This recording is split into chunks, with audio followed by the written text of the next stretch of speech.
Hi, welcome to another Tuesdays with Theresa video. I know it's been a while, but I'm ready to get started again. I am Theresa Paul. I am an executive leader with AVON Products. No, I didn't drop title. It's our new title changes. And yes, I want to get an S back in there, but not for senior anymore. They changed it. I want to be a silver executive leader. Anyway, today we are going to talk about AVON Fundraising. So grab a pencil and paper because there's some things here that you're going to want to write down, take some notes to help you come up with a successful fundraiser. I have tons of notes because there's so much that I want to go over and I don't want to forget anything. Grab your paper and pencil. You've got a little pause button there you can hit and then come back to it. First thing that you're going to do is you're going to go to avon.com to the Earnings Opportunities tab and click on fundraising. There's tons of information there that's going to help you. You can print out that you can use. There's presentation letters, there's flyers, there's scripts, there's agreement forms that you can use with the group, there's thank you notes, there's things promoting AVON fundraising there. So take a look at all that, print things out that you can use. Most everything that I use I have taken from there over the years and kind of adapted them to my own needs. I know we're already into October. A lot of the schools have their fundraisers set. Many of them are starting their sales already, but it's not too late to find fundraisers.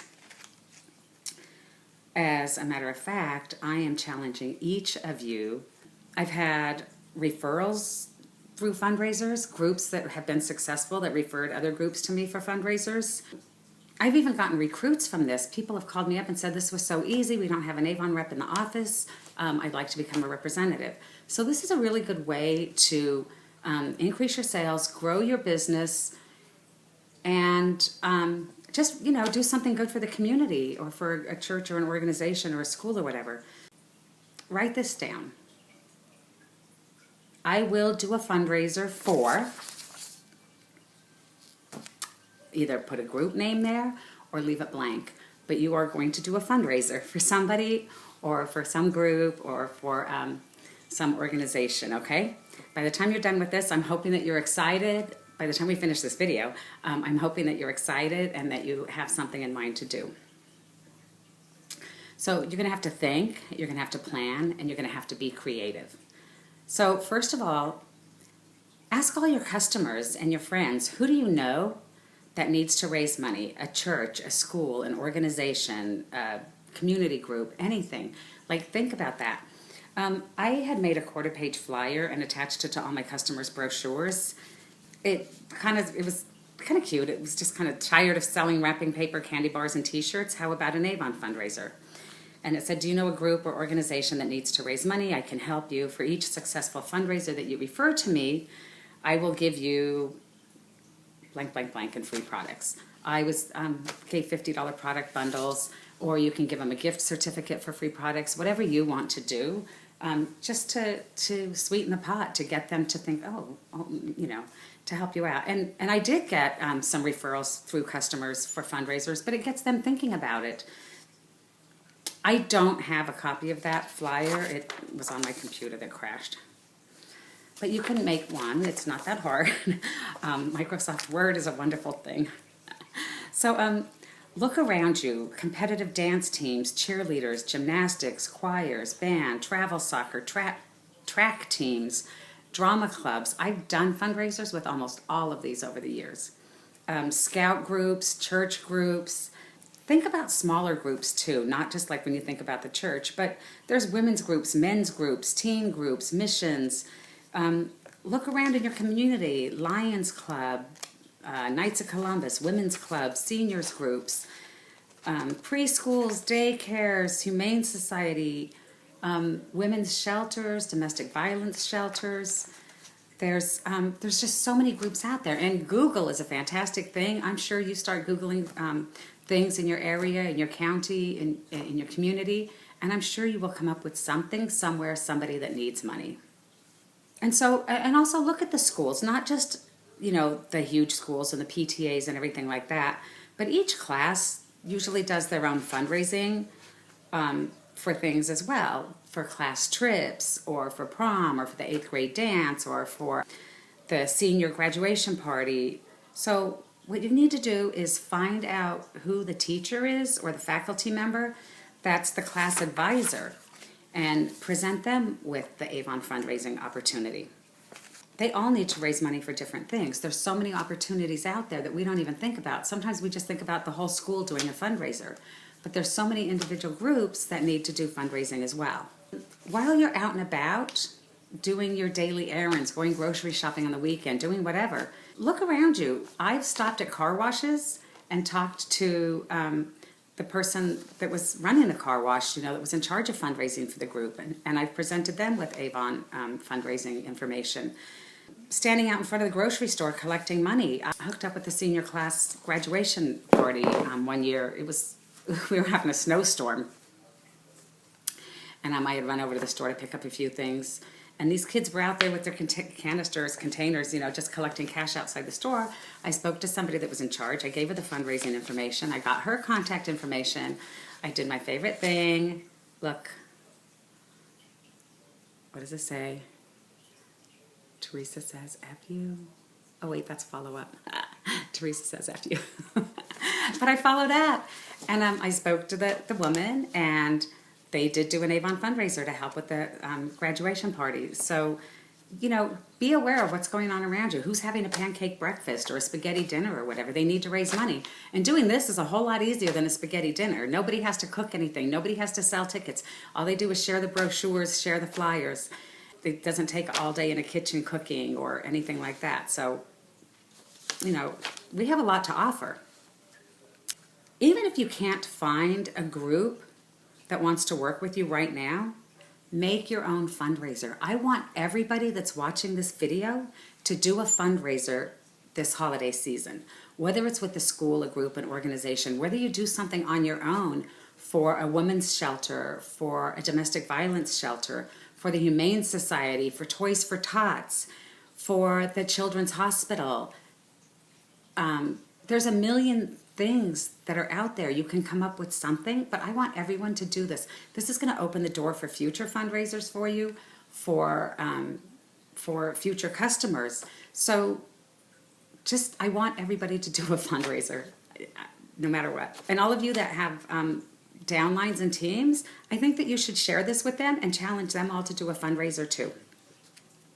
So if you're going to do your own, you could do a personal one too. Somebody that may be in the community that lost their home recently in a fire, or somebody that's sick, somebody that's got to have some medical treatments and can't afford their medical bills. Somebody in your family. There's a lot of things, like there's students that want to travel to Europe on an exchange program that need to raise money for that. You could do a fundraiser for just about anything. And if you don't have a group or to work with, you can work with your own customers. You can take these fundraising flyers or whatever to your customers, or the brochures or whatever, and you can say, I'm going to do a fundraiser and I'm going to donate my profits to a domestic violence shelter. Or you can say, I'm going to take the profits and I'm going to buy products to donate to the shelter. Or if you're doing I wish I had him. He's so cute. Eduardo, you can, ask your customers to buy him, and for each one that you sell, you can donate him to the firehouse or to Toys for Tots or whatever. And I'm getting a little off track because I'm not following my notes. But there are so many opportunities out there that we can't get somebody, we can make up our own. We can do our own fundraiser for whatever cause we want. Sometimes over the summer, I'll do a bug guard fundraiser. I get the local mom and pop pharmacy to let me set up bug guard in the store. I haven't done that the past couple of years. One of my downline does it now. For every bug guard that was sold, $2 got donated to the Humane Society. So, you can make your own fundraiser, do whatever you want, but do something, okay? Do something. So let me see where I got off track. So, sharing the brochures. So I'm going to show you how to make up the fundraising packets and everything too. And even asking your customers to help. It's just kind of like doing a book party. You give them the brochures and you ask them to get orders. Say, my goal is to donate $300 to this cause, or to whatever, $300 in product, or whatever you decide you're going to do. But make sure that you tell your customers what the goal is too. And a lot of times they're really willing to help you.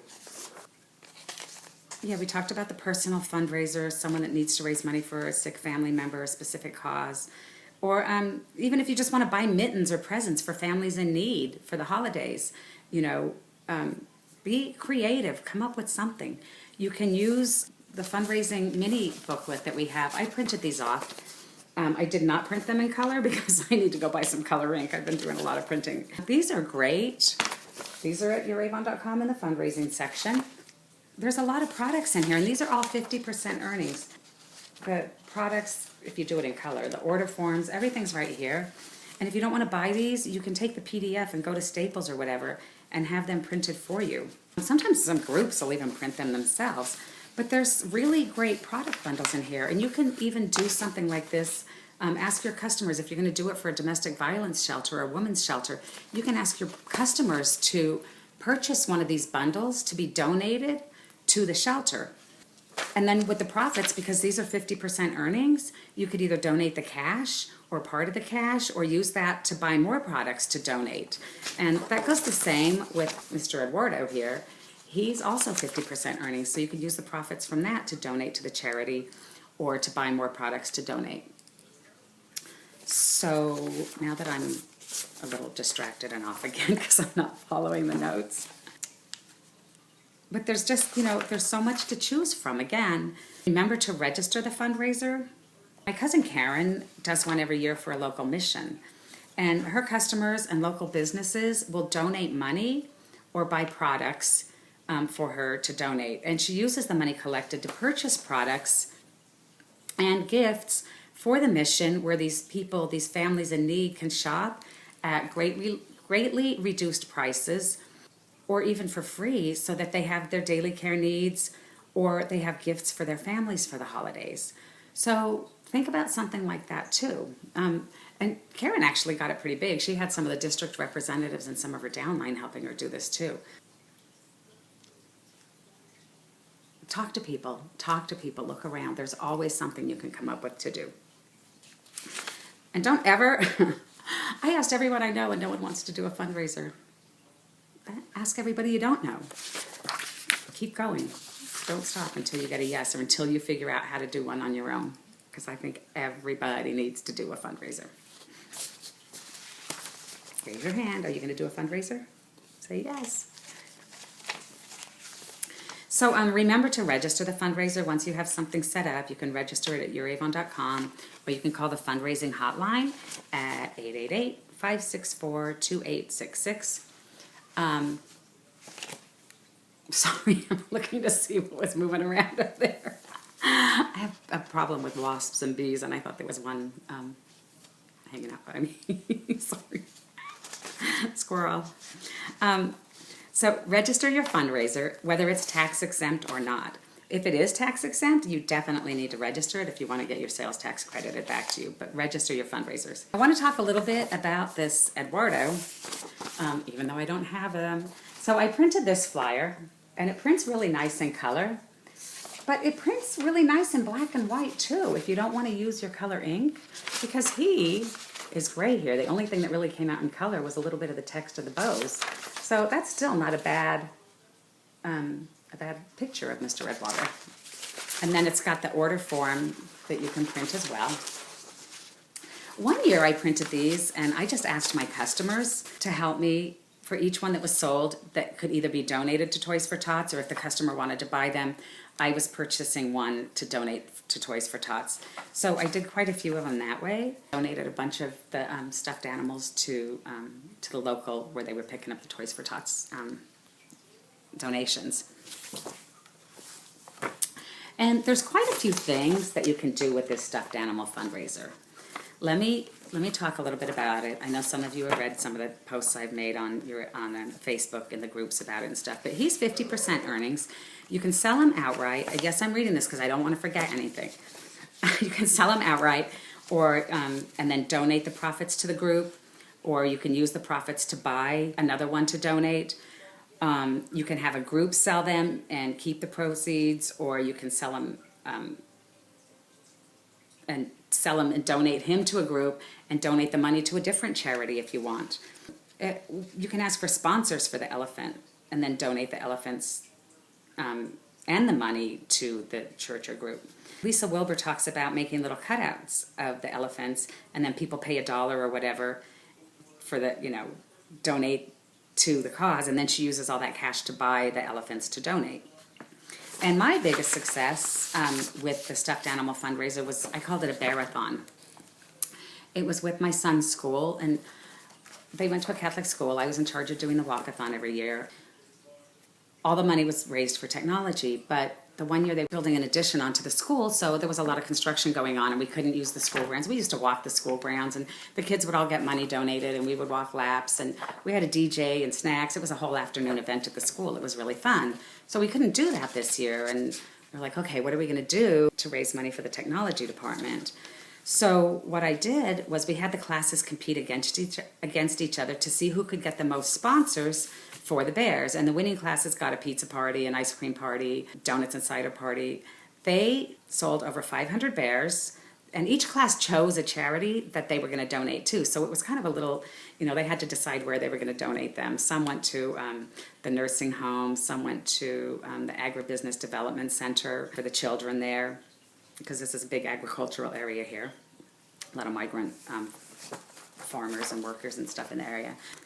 They were donated to some women's shelters. Each class had their own. It was kind of great that they came up with those. So over 500 bears were donated. The school made over $4,000, because back then they were $16.99. We're going back a few years. But they made over $4,000 for the tech department.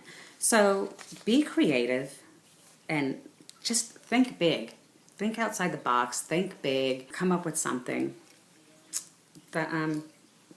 The mini flyer, I showed you that's simple to use, 50% earnings. It is limited products, but it's some of our best sellers, and it's bundle pricing, so it's good pricing for the bundles, 50% earnings.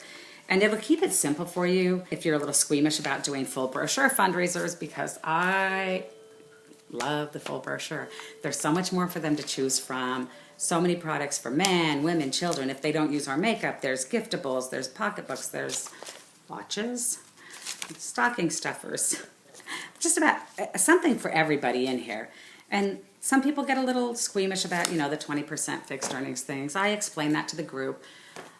We're a little weird about shorts. Every now and then I have had to see if I can get products from other representatives, or there's a couple times that I've had to refund some money. But they sell a lot more out of here than if I just offered them the flyer. And I've been doing this for years, and it doesn't upset me anymore. So I'm actually going to use the Living Magalog this year along with those.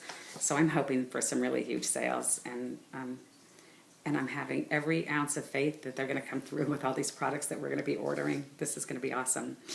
But you can use the mini flyer if you're afraid of all that and you don't want to deal with all that, especially if this is your first fundraiser and you're a little worried. And when you use the full brochure, the sales from that are at your earnings level. If it's a group that's kind of a smaller group and you're not sure you're going to be over the dropping my notes. If you're not going to be over the 50% earnings level, which is, $1,575. And if you're not sure you're going to be over that level, you can kind of make an earnings chart for the group based on our earnings chart, so that they know if they sell over $400, that's our 40%, but you can tell them if you sell over $400, your group will get 30%. And I always keep 10% for myself to cover the costs of the brochures, and I print the flyers and stuff. You can decide that yourself. You want to give them 30%, you want to give them 25%. I try and give them, 40%, and then on the fixed earnings items, I give them 20%, because I've done fundraising for the years with the scouts and with the schools and everything else, and a lot of the fundraisers they do will give them 50% earnings. So when you're asking them to do a fundraiser and you're telling them I'm going to give you 20%, that's not a huge chunk if they're used to getting 50% from some of their other fundraisers. So you have to kind of keep that in mind too. But right now, we're not trying to make a whole bunch of money to put in our pocket. We're trying to help the groups earn money, and we're trying to increase our sales and increase our customer base and increase our business for future income. So we might not make a lot of money on this fundraiser, but it's going to build for future earnings.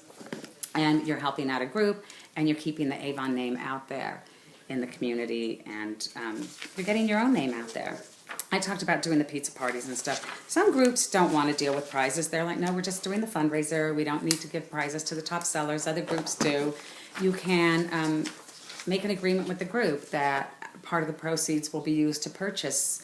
You can pick an item out of the brochure or one of the holiday items, or if they want to do a party, their proceeds can be used for that.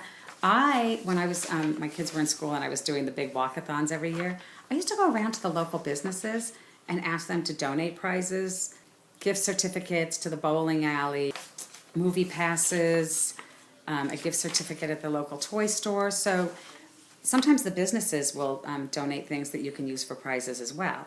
But that's up to you and the group if you're going to do prizes, and you need to kind of talk about that and agree on that ahead of time if you're going to do something like that. One thing that's really huge is setting goals and making everybody aware of what your goal is.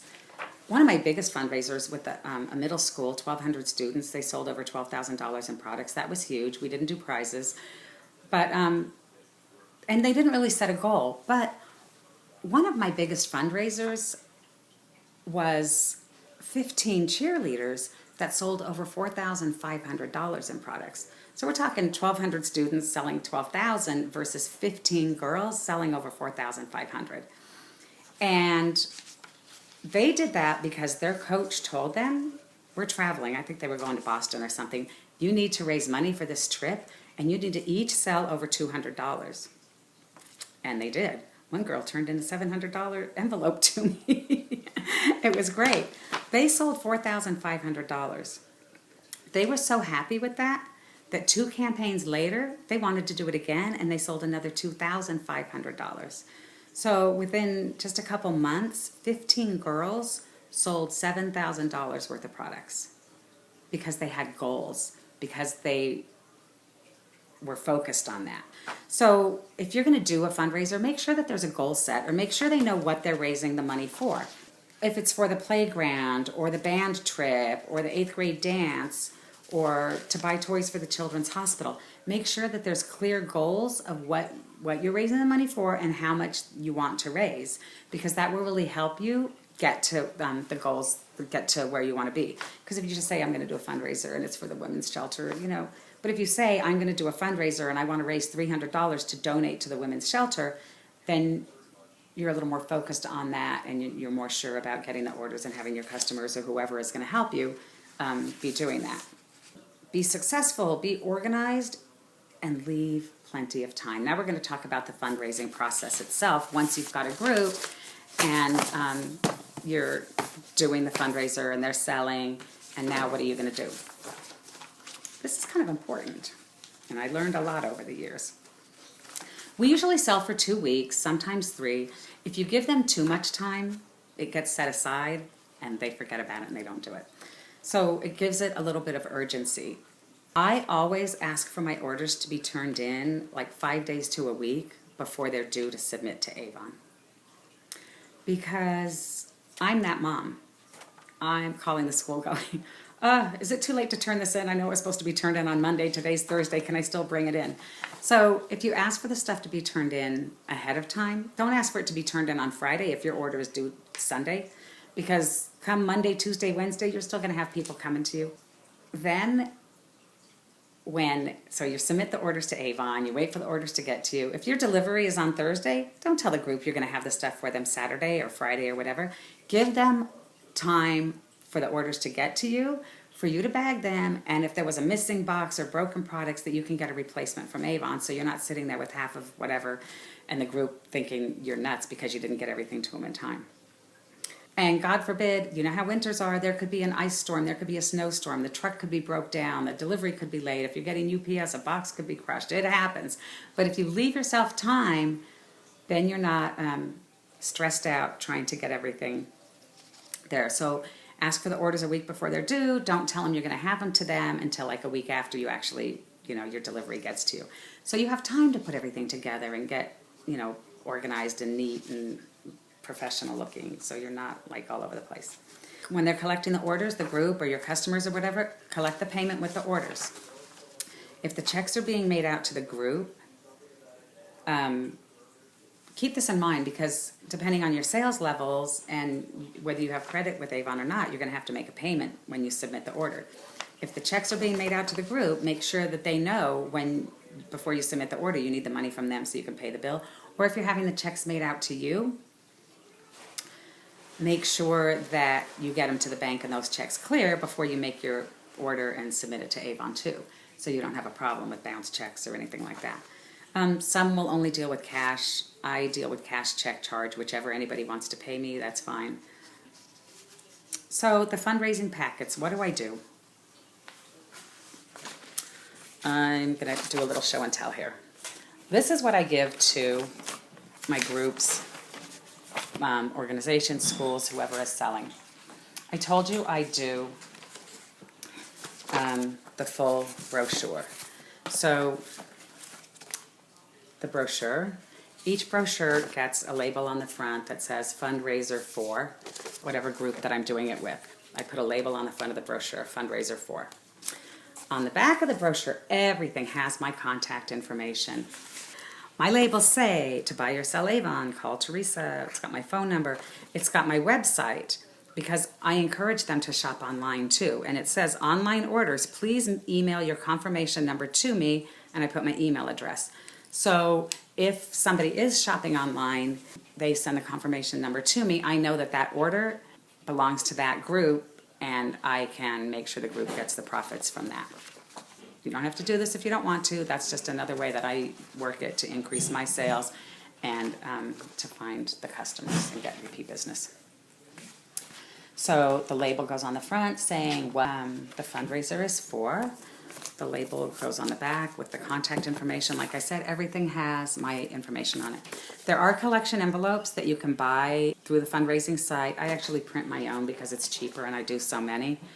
And even on the bottom of that, it's got my contact information. But I make the envelopes, collection envelopes, customer's name, amount due, amount paid. So I told you I was using the Avon Living Magalog. If I'm doing groups with cheerleaders or the gymnastics teams, I like to include the MARC brochure. If I'm doing a high school class, that's a good one to include too. That also gets my contact information on the back. I include an order book. Right now there's a little problem getting the order books.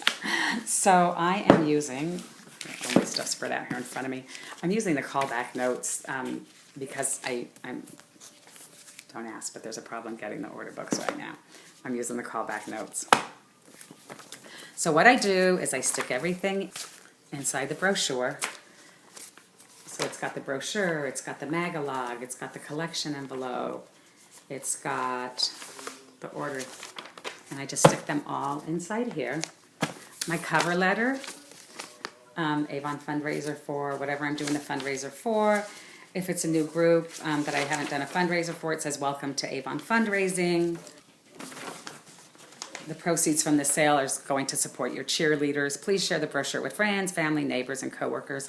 I think that I have this posted already in the Tuesdays with Theresa group. If I don't, I will post it there for you, a generic one that you can use. It says enclosed are the brochures, the order forms, the collection envelopes that you need, to ask to put the customer's name on all the orders and their customer's phone number, because there's been times a customer's ordered shoes, but they didn't put a size down. Or it just says mascara on a certain page and they didn't write the product number. So I have had to call customers before to clarify an order. I ask them to add the 75-cent processing fee. I do collect that from every customer. That helps to pay for the supplies and the books and everything, the bags that I'm going to use. So I do collect the 75 cents. Ask them to double check the addition and collect the total from each customer. Now, if you are tax exempt, you don't need to collect the sales tax. Make a note of that in here. If you're not tax exempt, I've actually printed out a tax chart on the back of the cover letter so that if they have to collect sales tax, they know what to collect. If you're tax exempt, before you start the fundraiser, make sure you get the proper documentation from the group that you need. Because one time I got a group that told me they were tax exempt, and I did not get the New York State sales tax exempt certificate from them, which they couldn't produce. At the end of it, they said, oh no, we're not tax exempt. We're sorry, we were confused. That 8.25% had to come out of their profits. That was kind of a big chunk. So be sure that if they're tax exempt, you get all the documentation that you need before you do the fundraiser. And if you're not sure what you need, I'm not going to tell you what you need here because they've changed it over the years. call the fundraising hotline, 888-564-2866. Ask them exactly what you need to be tax exempt. Sometimes they want the state sales tax exempt certificate, the federal tax ID number, and sometimes they want a letter from the group stating that they're a 501c3 organization. I don't know what all they want or need from each organization. I'm making my calls on Monday to find out what they need this year to make sure I have everything. Because if you don't have the right documentation, you're not getting the sales tax credited. So, you know, and I have groups that are not tax exempt and they collect the sales tax. Like I said, I just print the tax chart on the back of this. Just be sure you clarify all of that before you do your fundraiser. I accept credit cards. They can call me with a credit card payment. I'll enter it with my Square. Or I also say they can shop online at my web store and then email me their confirmation number. They paid with a credit card. That order's getting shipped directly to them, and they get credit for the sale on the fundraiser. And that's part of it too. It says now you can shop online, and it's got my web store and the information on there. And I do say on here, it says products and prices may vary when shopping online due to the timing of the campaign, because if they've got a campaign 24 book, but they're at my website right now, it's on campaign 23.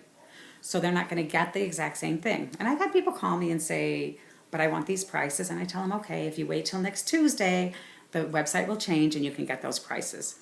It's a little tricky, but I will do anything I can. A couple extra sales here and there is going to make a difference. And then it's also got my contact information here. If you have any questions about Avon products and this fundraiser, I ask them to contact me directly. It's got my email address. The cover letter, everything, the order books, all go in here. And they all get stuffed in the clear literature bags, which you also get at youravon.com. Just stick them all right in here. That's right out. Oh, I put that in backwards. I'm really anal about how this looks when it's done, because when the mom, he's going to get stuffed in the kids' backpacks or handed to whoever, I want them to see everything that it's here. So they're going to get this. It says Avon. It says Mark. It's going to have the label here that says fundraiser for. When they turn it around and on the back, they're seeing the Avon fundraiser for whatever group. They're also seeing, my information is going to be up here. And the envelope sticks out the top of the back. It says AVON Fundraising. So it's pretty clear what this packet is that's going to be in the kids' book bag. You could fold it down and tape it if you want, so they don't get dumped out. I've never done that. I've never really had a problem with it. Slapping together a whole bunch of these, hundreds of them, stick them in a box, taking them over to the schools. That's one less step I have to do. But if you want, you can tape it down. Just so it's all together and nothing gets spilled out in the kids' backpacks. So you can make these, you can hand these to your customers and say, look, I'm doing a fundraiser for whatever. Please see if you can help me get orders. And a lot of times people will help you. They love to help. It's a feel-good thing and it's for a good cause. So don't be afraid to ask. So that's my packet. That's my fundraiser. They turn everything in. I get what I ask for them. Each group has a coordinator that collects the envelopes from the school. And what I want them to do, somebody goes, if they're collecting the money out of it, that's fine. Some of them pay me when I deliver the products to them. Sometimes the money is made out to me. The best thing I like to do if the money is made out to me, because I have had a problem sometimes where I get the envelopes home with the order book and the money inside, and there's been a discrepancy in the money. So I, if possible, like the contact person from the group, to sit there with me and go through the envelopes, just to count the money, just to say, okay, so-and-so, this is her order total. It says she has $83 in here, or $583 or whatever. Go through the checks, make sure everything's there. So if there is a problem, there's no question about it. You guys were sitting right there doing it. They give me the collection envelopes. They give me the orders. Let me make sure I didn't skip something here. My next thing is when I'm entering the orders. So now I have all this. Now I got to sit down and I got to enter these. Are you guys sick of hearing me yet? No, this is going to help you. This is so good. You're going to enter the orders out of the order book. And you're going to enter them at youravon.com. And there's a couple things you can do. You can set up a group that says fundraiser for whatever, the school. And you can enter each customer out of here as a customer in your avon.com, but I like to enter just the student as the customer, and then if there's 5 orders, I enter 5 orders for that student. And the reason I do this is because at the end of the order, no matter how organized I try to be, there's a product left over, or 2 products, or something. And instead of going through all those bags trying to figure out whose product that was, I can go into the history, order history, and put in the product number, and it'll tell me which customer had that product. And if I've entered each of these customers separate, I don't know which one went into which student's bag.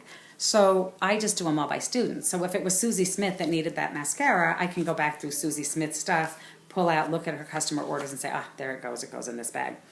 So what I do when I'm bagging the order, well, first of all, we're still entering. I take a highlighter or a pen and I circle the quantities as I'm entering the orders if it's multiple quantities. That way it reminds me that when I'm entering the orders, I'm checking the quantities, not just keying in product numbers, but actually checking the quantities to make sure that if she wanted 3 of something, I ordered 3 of something and not just 1. And this is all, again, I've learned from experience. It also reminds me that when I'm bagging the orders, if I see the red dot or the circled thing, to know that more than one of those items goes in that bag. So that's really helped me with ordering without having the shorts or without having things left over. So I always, like I said, highlight the quantities on there as I enter them. When I'm bagging the orders, so I have these order books or whatever they've given me, I attach the receipt to the customer's bag, and all of Susie's orders either go in a box, her orders bagged up and everything for their customers go in the box, taped up with this on top of it, so that I know this is Susie's and all her orders are in there. Or if it's only a couple orders, they go in a shopping bag and this still gets attached to the outside. If Susie had a huge order and there's 3 boxes, I write on here in black marker, Susie, 3 boxes. And then the boxes get written Susie box 1, Susie box 2, Susie box 3. So that I make sure when I'm delivering them, I know that Susie had 3 boxes. I can tell the coordinator or whatever, make sure Susie gets all 3 boxes. This has made it so easy. It's a little work for me, but it's made it so easy with the groups that I work with. They love how there's no work for them. They turn this stuff into me, and then they give the boxes back to the kids. They don't have to enter the orders. They don't have to bag the orders. They don't have to separate anything. They love working with me because it's an easy fundraiser. It's simple for them. They make their money with not a lot of work, not a spaghetti dinner, not setting up a kitchen, not cooking, not cleaning. It's not organizing a lot. It's giving out the packets that I've already prepared, giving me the money and the orders back, and then I give them the stuff back. I do have one school that puts these packets together for me. It's a special ed school that I worked at, and I've been working with them for 13 years, and part of the whole thing is some of the students, they actually put the packets together. They label the brochures, they sort everything, they put it all together, and that's part of their class. That's like a project for them. Some of the church groups actually have done it too, as a like they need volunteer hours, some of the classes, so that was part of their volunteer hours, was putting together the packets for that church fundraiser. So sometimes the groups will put them together too for you. And again, I'm a little anal how they look, so I gotta show them it's gotta be done exactly like this. I want it to look like that. Most of the time they get it right. Not that it matters, like if the letter's upside down, but you know. I don't care if the labels are straight or crooked, they just have to be visible. Oh, so when I'm bagging the orders, I do a thank you letter. They come out, I love my little 1/4-page flyers, everything, you know, it's easy to cut with my paper cutter. But I have a thank you letter that says, thank you for supporting whatever, blah, blah, blah. And I don't know if I've posted these at the Tuesdays with Theresa Facebook group, but I'll check that and post them too. But it's basically came from the information at youravon.com in the fundraising section. It says, I keep taking them off and putting them on. One of these days I'm just going to get contacts. I'm going to poke my eye out first. I hope you enjoy your Avon selections. For information on how Avon Fundraising can help your school, group, or organization, please call me. It says to buy or sell Avon, call me. It's got my information on. It's got my website. It's got my email address. And sometimes I put a coupon. It says use this coupon for 10% off your next order with me. I don't always do that, but sometimes I do. Depends on my mood. I'm looking for new customers, yeah. So you could do that too. These all get cut. They're my 1/4-page flyers. They'll be attached to the outside of the bag. I put the receipt on the outside of the bag, and I put this on the outside of the bag as well, so that they see it, because if you stick it inside the bag, they might not see it. Every bag that, every customer order bag from that fundraiser gets an AVON brochure in it as well. I forgot to tell you that. They get, not necessarily the next campaign, it might be 2 campaigns out. But every order that goes out gets a current, or the next brochure in it, along with the thank you note. I know that this was a ton of information, but I really hope that it helped you, helped answer some of the questions you had, helped take some of the mystery out of how to do a successful fundraiser. So I want you to go out there and set something up with a group or on your own. But I really, really, really want to see everybody do one fundraiser this holiday season, no matter how big or how small. Do something. You will be happy that you did. You'll be proud of yourself that you accepted the challenge, and it will get you ready to do something more in the future. I do fundraisers for Valentine's Day. We always have cute stuff in the brochures for Valentine's Day. Nobody does fundraising for Valentine's Day. Christmas is done. They haven't done their Easter fundraising yet. I have a group of cheerleaders. They don't really do the fundraiser with me for the holidays, because they have other ones they do. So that's like an in-between one. But I do them for the spring, the Easter season. I do Mother's Day fundraisers. I've done Father's Day fundraisers. So you can do, like, the groups already have their fundraisers set up for now, but you can do something now on your own even. Like I said, practice to get you in, like, experience, so that you can book another fundraiser with another group in the future too. So whatever you do, do something now, okay? So that's all I have for you. I love you guys, and I will see you next time. Bye.